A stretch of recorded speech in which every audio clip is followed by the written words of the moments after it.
That's Nick. And that's Joseph, and today we're here to talk about Seberg, directed by Benedict Andrews, released on December 13th, courtesy of Amazon Studios. And notably stars Kristen Stewart as the Jean Seberg. Yes. So Jean Seberg was... This is set in a very small portion of Jean Seberg's, well, she died when she was 40, the late 60s, early 70s, when she became involved with Hakim Jamal, who was a black militant, and because of her involvement with him, the FBI decided to make her a subject of surveillance using their COINTELPRO program. So I think the film is a bit misleading because it's really not about Seberg. It's a political thriller that is about kind of the nefarious shit the FBI was doing. Under Hoover. Under Hoover. But you had never seen anything with Jean Seberg, so you were wholly unfamiliar. And I remember... So what is she known for? She's known for... her most famous film is Breathless by Jean-Luc, which of course jump-started the French New Wave in 1960. And she also did a version of... But before that, the only reason Godard casted her in Breathless was because he was a fan of the two Otto Preminger films she did. 1957's Joan of Arc, in which that was her debut, she was very young, which scarred, she got burned on set. And they do briefly go over that in this film. They mention it. But she did another film with Preminger right after that, Bonjour Tristesse, with Deborah Kerr. So she was an American who was very popular in France as an actor. Which is, Kristen Stewart's casting is interesting because she mirrors that a little bit. She's the only American woman to win a Caesar in France, for instance. So yeah, she's beloved by the French as well. So what I like about the film is Kristen Stewart's performance. She's very good. I think she is very, very good. And I'm surprised because thinking back to like the first Twilight film. Well, see, you missed out on a whole decade of really good Kristen Stewart performances. Yeah, like that. To be fair, because after watching, how many Twilights were there? 4. And we would go just to make fun of them because they were so terrible. Yes. And I remember thinking, who would cast this woman who is so boring? She looks like she's hating every minute of it. So, you know, I guess it's lucky for me too, because my impression of her is from those films to fast forward now to this one. And Charlie's Angels, which I also thought she was the best part of. I'm also excited to see Underwater with her. Yes. Yeah, but to compare... yeah, but she has aligned herself with... I know that she's done some good stuff since then that I haven't seen, but she's really impressive. I never thought I would think that I really liked seeing her on screen. Yeah, me either. But she is captivating. It's a shame the film doesn't... So there are issues with the film. It's a shame the film kind of is a letdown as support of Kristen Stewart's performance and also of Jean Seberg, who was, you know... really kind of an impressive activist for her time. So we only have a few minutes, but we were talking about this a lot afterwards, and I think my biggest issue with the film is first we're starting off with a historical figure who is not, for all intents and purposes, is not well known, right? Like outside of film people. Sure. Yeah. So she's not a mainstream popular figure. So we have this film that's sort of like, you know, like a biopic in a sense. Trying about someone who we really don't know, and then the film doesn't really educate the audience on who she was and why she was relevant. It really focuses more, like you said, on the FBI program. It focuses, they create a fake character played by Jack O'Connell in this kind of fake realm, because once again we have to show a white male doing the right thing. Well, hold on. So so that man plays an FBI agent, and his partner, of course, is the very evil Vince Vaughn, who's misogynist and racist. And so I think I would say they both are the stars of the film. This FBI agent and Kristen Stewart, but we spend a lot of time focusing on Jack O'Connell's conflict, and then also his wife, played by Margaret Qualley, who's studying to be a doctor. And the film, which was written by Joe Shrapnel and Anna Waterhouse, who at the screening we were at were told got married while they were writing this film, I think they really lose track of Seberg. in all that bullshit. The screenplay is the biggest issue because I think the direction, the acting, the cinematography is beautiful.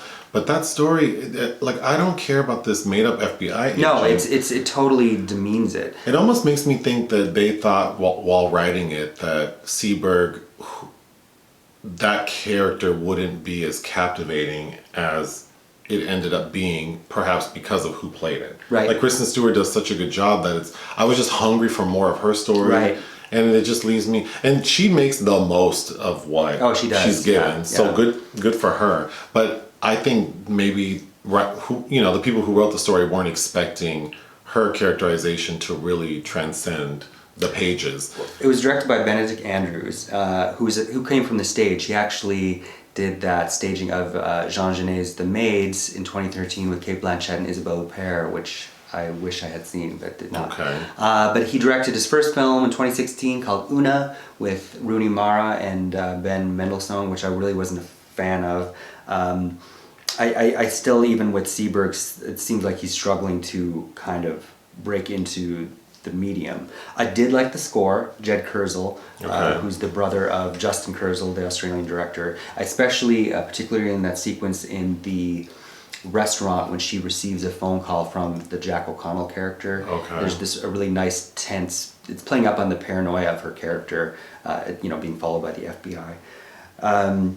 I also felt like the film, for it focusing on her involvement with so-called black nationalist groups, it really, maybe if a black person would have had dipped a little bit, like it feels like there were no black people kind of like involved in the making of this film because it doesn't really, I think the injustice of the entire situation is lost, except for the fact that, it so negatively impacted Jean Seberg.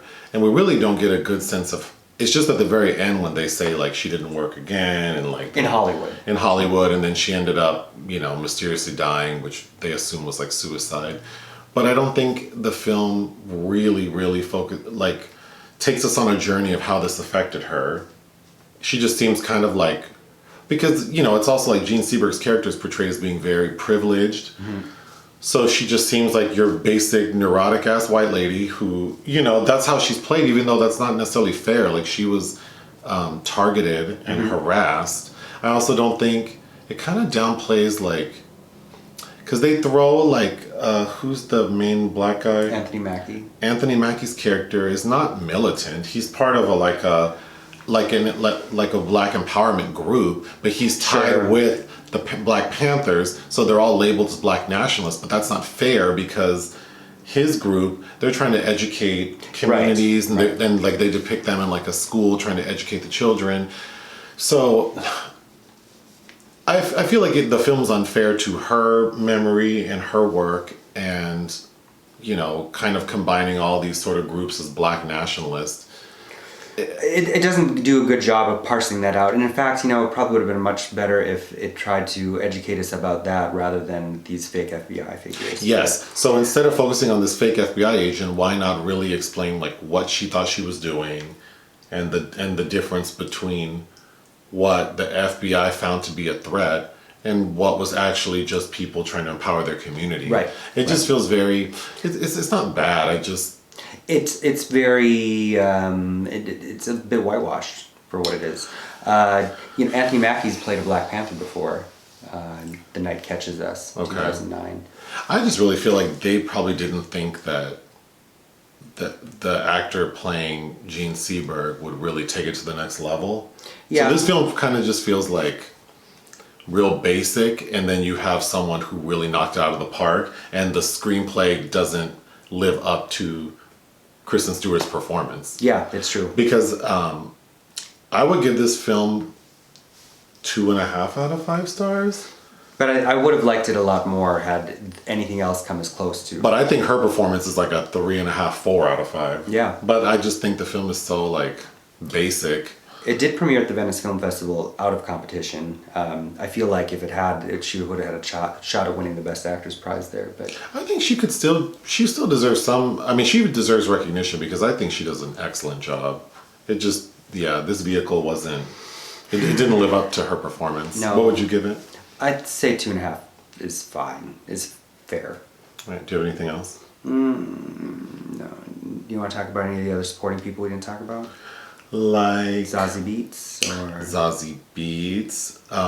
She does a good job. There's a scene where she confronts Jean Seberg. Because Jean's sleeping with her husband. Is that her husband or her man? I think it's her. I thought they implied it was her husband. Sure, whatever. I mean, that's her man. But yeah, she kind of confronts her because she finds out that they're having an affair, and Zazie Beetz is consistent. Mm-hmm, yeah. Yeah. I like seeing her. But I think we were also talking about her. And she's beautiful. The several films we've seen her in, like Joker and Deadpool 2. She isn't really allowed to have much to work with. No. I think. But... well, Vince Vaughn.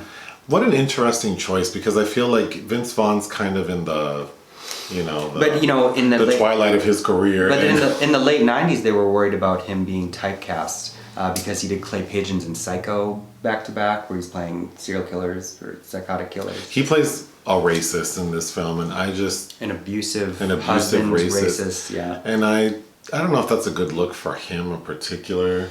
No, but again, I think we were talking, it's a necessary role and it's a realistic depiction, so I appreciate that. I just was kind of sad that, like, Vince Vaughn, I don't know, I didn't like seeing him like that. Well, because the whole ideology behind the film is, like, to change one mind, right? Like, if you change one person's mind, that's why I think it ends with Jack O'Connell, like, reviewing Seberg. Yeah, that's the spoil, is that the FBI agent who's assigned to follow and investigate her ultimately warns her and finds her to show her, like, yes, you were being followed and you need to leave these people alone. But I think these kind of films where you show such blatant racism on the part of a white person is, like, I always think of the Bryce Dallas Howard character in The Help. It makes it so easy for audiences now to be like, I'm not racist because I don't act like that or think those things. But nobody acts like that or behaves that way. Sure. I wouldn't put that responsibility on this film because I don't think they wanted it, and that's why... But that's the problem. They chose something that's loaded, and you have to take on that kind of responsibility. I agree, and that's my issue with the film. It either needed to focus on, like, the racism that we saw beyond just, like, having Vince Vaughn's character use the N-word and be mean to his wife, or really focus on Jean Seberg as a person. Like, this really should have been, like, a character study of her and why she chose to do the things she does. It's just like, oh, she wants to do the right thing. Mm-hmm. Like, okay, so... Well, they say something in there about how she joined the NAACP at the age of 14. A 14-year-old in the... A 14-year-old white girl from the Midwest who's now, like, a popular French actor. But this is when at the age of 14. Like, what's that story like? Because also, I don't know how much we knew about her actual feelings about things beyond just her public, her philanthropy. So I don't know if she just was really into black men, because she does have an affair with... Well, her husband is played by Yvan Attal, who's married to Charlotte Gainsbourg in real life. I guess I wanted to understand more about why she felt the need to, like, align herself, because it just seems like she's like a rebel and I'm gonna do whatever I want to do because it's the right thing to do, and it's just so basic. Yeah, like every white person in West LA, in beach cities, who, like, they're progressive, but that's because they have money and they're comfortable, so they will say and do things that look good. Like Lana Del Rey throwing shit at the cops. But then it's like, but what's your real intention besides just, like, like, superficial? Right. So it just feels like Jean Seberg's character in the film, her intentions seem very superficial.